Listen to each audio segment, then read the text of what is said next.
Identify the correct sequence of ULTT3, A. Shoulder girdle depress IN, shoulder abduction, shoulder external rotation, wrist and finger extension, elbow flexion, shoulder abduction.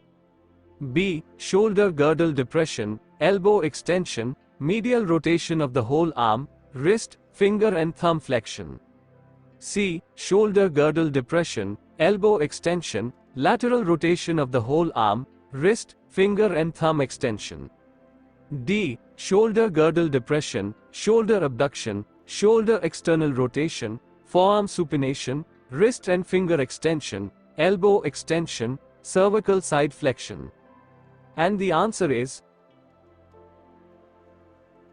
C. Shoulder girdle depression, elbow extension, lateral rotation of the whole arm, wrist, finger and thumb extension.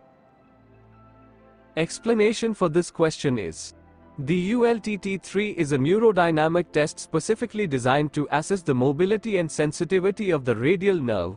The sequence of movements is intended to increase tension on the radial nerve and potentially reproduce symptoms associated with radial nerve pathology. The correct sequence of movements is as follows. 1. Shoulder girdle depression. This movement is performed to stabilize the shoulder girdle and prevent compensatory movements that could affect the accuracy of the test. 2. Elbow extension. Extension of the elbow joint is the primary movement that increases tension along the radial nerve. 3. Lateral rotation of the whole arm. Lateral rotation of the entire arm, shoulder externally rotated, forearm supinated, further increases tension on the radial nerve.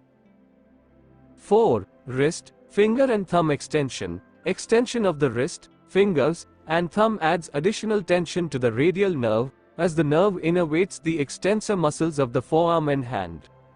The key differences from the median nerve bias test, ULTT3 for median nerve, are: forearm pronation is replaced by lateral rotation of the whole arm, forearm supination, wrist and finger flexion is replaced by wrist, finger, and thumb extension.